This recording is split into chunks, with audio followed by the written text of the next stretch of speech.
Oh, great Buddyfight deities, may you aid me in my fight, so I may win, so I can my enemies up. Luminize Electrodeities.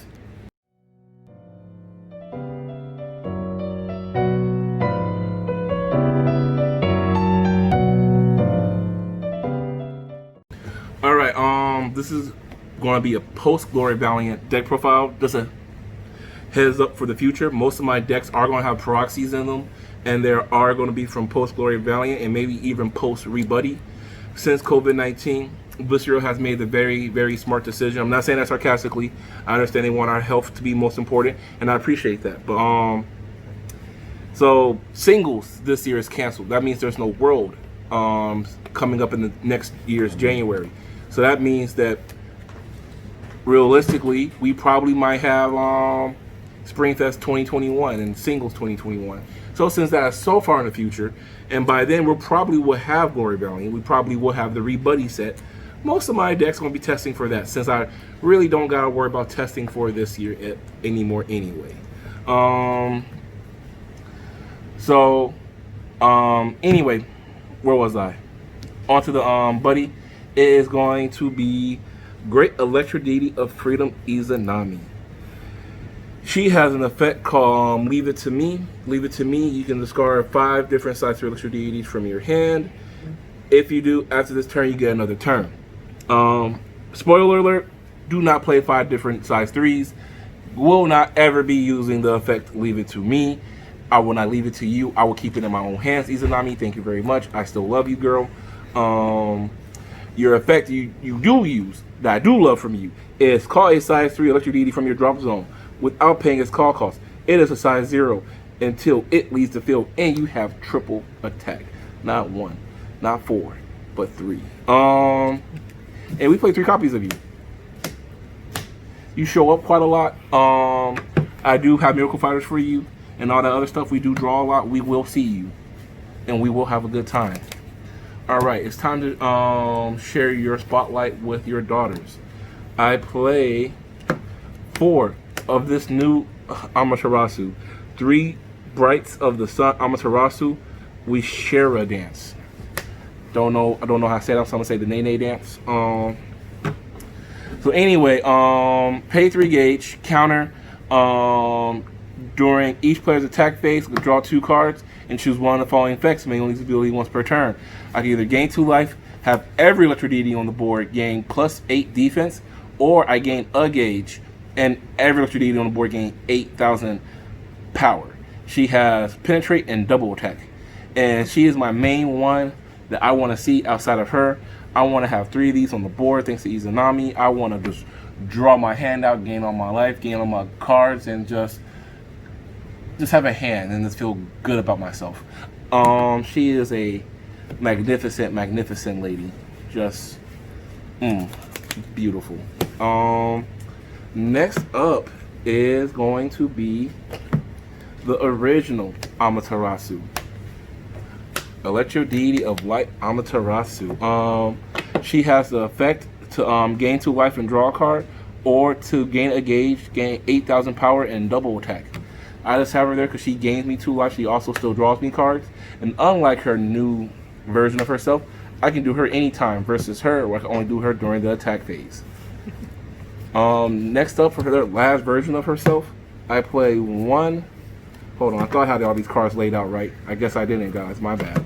I play 1 of this Amaterasu. This is kind of my least favorite Amaterasu, even though she is low-key my favorite artwork of her. Pay 3 gauge, I pay a life and draw a card, and I choose one of the following 2. Plus 6,000 power and triple attack, or plus 6,000 defense and counter attack. Reason I play her at 1, I don't like paying life. I really like Divine Dragon Creation. I don't like paying life for anything. I know, it doesn't matter how much your life is as long as you still got 1 life point remaining. No, I don't care. I want my life as high as I can get it. I don't really care if you Dimension Life Stream me. You gotta get to my Spell Nullifier first. But anyway, that's really the only reason. You can play any variation of the 3 Amaterasus if you want.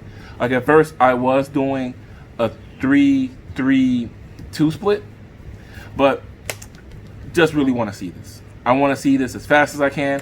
If I got 2 copies in my hand, I will charge 1, hard call this one, have this one in drop zone, use Izanami to get her back out, and I'll just draw 4 cards. Like, yeah, I know it's only during the attack phase, but man, it's just great. Like, I value this one the most, I value this one the second most, I value this one the least. That's just how it is, at least for me. Next up, we got, ooh, what is your name? I played you a couple times. I played you at Worlds, the first time I went. Otora, I never learned your name, excuse me. She is a charging draw, another Electrodeity on the board. That's really it. I got this new girl. This new girl's effect is discard her at counter speed. For that turn you discard her, all Electrodeities cannot be destroyed, bounce, or return to the destroyed, bounce, or return to the hand. Blah. Destroyed, return to the hand, or their effects cannot be nullified. If this is in the graveyard, if Electrodeity item on your field will leave by your opponent's cards, you may put this card from your drop zone on the bottom of your deck and pay 1 life. If you do, that card remains on the field. I play her because I really don't want my item touched. Do not touch me. I might cut her down to 2 and play maybe, I don't know, 2 Grace of the Sun Deities. Spoiler alert, I do not play Grace of the Sun Deities in this build so far. Grace of the Sun Deity really only... She will help me in situations where Grace of the Sun Deity will also help me, but Grace of the Sun Deity will stop burn damage. Andrew, I'm looking at you with your Darkness Dragon Roll deck. So now I'm talking it out with y'all. That's in what some YouTubers like to call a maybe board. So I might cut her instead for Grace of the Sun Deity. As a matter of fact, I'm starting to like that idea the more I say it. But she is also still great because at counter speed, she protects my girls from getting destroyed. And it's all Electrodeity. While versus with Grace of the Sun Deity, they can target one thing. She can target everything. So I guess it's kind of dealer's choice at that point. And the main thing I fear is getting Brawl Zeus, and Brawl Zeus gets past Grace of the Sun Deity. So you know, that's just got a little depressed thinking about Brawl Zeus taking away my Amaterasu. But anyway, on to deck profile. Play 3 Goi Ro or Goi Yu. I call her Continental World Daryl Burke. Anyway, I can only call her once per turn. Check top 3, add 1, drop the rest. She helped me fill my graveyard with size 3s, so I can go ahead and use Izanami to call them back out. She also helped me find cards and stuff like that. She is just a phenomenal person. Next up is my item. We all know what item I play. I play 3 copies of it still. I am not a strong man. I am not a strong-willed man. I am not going to play it at 2. I know some people who do, and they are wrong. But it's okay. We have different opinions. If you also agree with them, you're also wrong. But I play this at 3. I'm not going to play this at 4. I'm not going to play this at 2. I'm not going to play this at 1. I'm playing this at 3. This is the bell. This is the bell that helps me do all the little possessions and stuff like that. If you're watching this deck profile, I'm not really going to explain to you what it does. I hope you did some kind of research on what the bell does. Anyway, moving on. I will do the flag. Come on. We'll do 2 Lost Worlds. I might do my Lost World deck profile in this video. I'm not too sure. I usually just keep my Lost World deck the same for all my decks. But anyway, I play 2 Electrodeity Festivals. I can either stand an Electrodeity on my field or search my deck for the item. So that's why I also play 3 of the item. I technically are playing a 4th and a 5th copy of the item. Speaking of extra copies of your items, next I play 2 Miracle Fighters.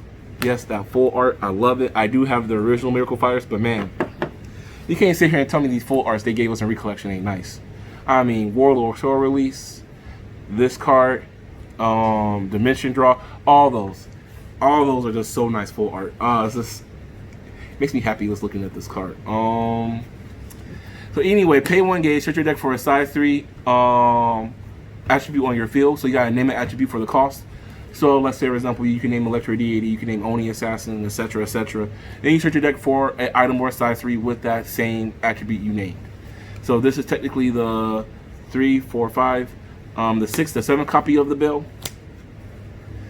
Next, for extra copies of the bill, I play the turn 0, go into your bill spell. So if you open this, you're going second. When you want to start a turn before you draw, you can go ahead and cast this. Go ahead and get your bell. They go into their main phase. You can go ahead and possess. So you kind of need to open this in any size 3 really, and you can go ahead and turn up your turn 0 possession. This also is a defensive card. Next time you take damage, it's reduced to 0. So this is 7, 8, 9, 10, 11 copies of my bell. So anyway, next up we play 4 Kagura Electrodeity Welcome.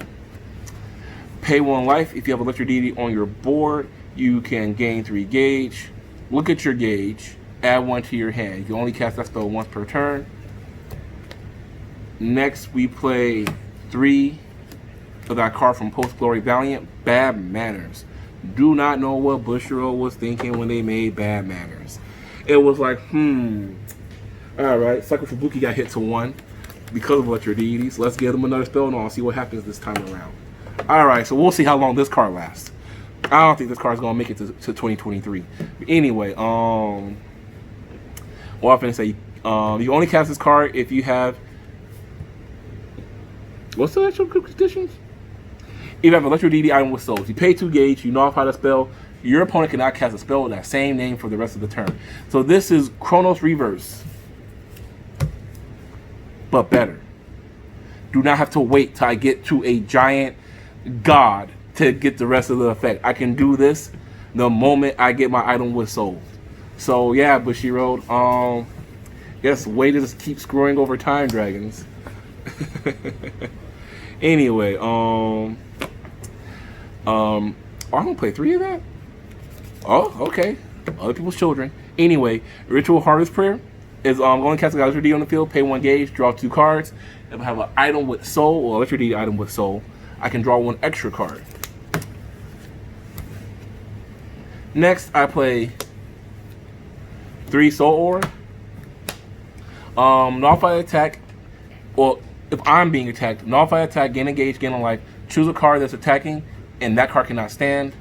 And then I play 3 of my phase ender, I nullify attack. Then, if my opponent attacks 3 or more times, I end the phase. To be honest, while I was sorting this, I really thought I was playing this at 4. I wasn't. I was shook. I really might bump this up to 4. Cut this down to 2. Because Super Warriors is super annoying.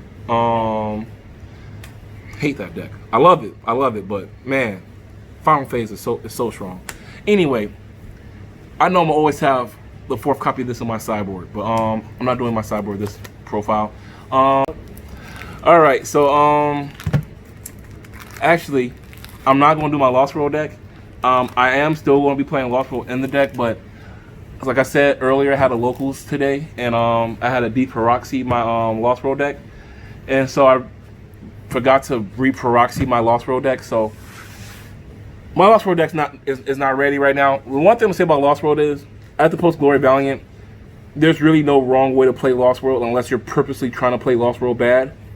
Like if you got even the most basic common sense and the most basic grasp of the game, you will know how to make a very competent Lost World deck.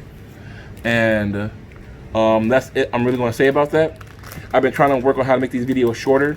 I realized if I don't put in Lost World on every deck that plays Lost World, just kind of leave Lost World for y'all imagination, then sure. The one thing I will say about my Lost World deck, when I am playing it with proxies, I do focus on trying to do my epochs as much as I can.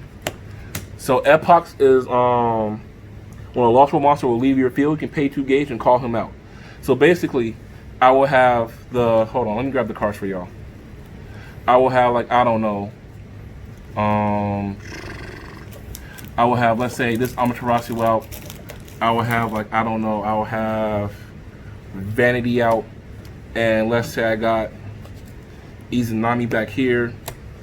And let's say I got 1 more random card. It could be a Lost World monster or it can be Electrodeity. That part really doesn't matter. Let's make it a Lost World monster. So I have another Vanity.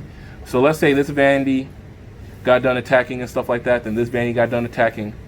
Then I'll use Izanami's skill. I will bring out another Electrodeity. Let's say I'll bring out this one here. and then I'll go ahead, because the Lost World monster hit my drop zone, I will go ahead and call the Epoch. So I will focus on doing a lot more multi-attacks. That's basically the gimmick I'll be going in the Lost World deck for this kind of deck. Like I said, I'm not doing the deck profile today for y'all guys. I'm sorry. Besides that, that's really it. I think with my prediction, when Team League 2021 happens, we should be at Rebi. I think I'm still going to actually play Electrodeities for Team League, to keep it real with y'all. That or Max Dragons. Anyway, I'm rambling. I'll talk to y'all later. Final phase.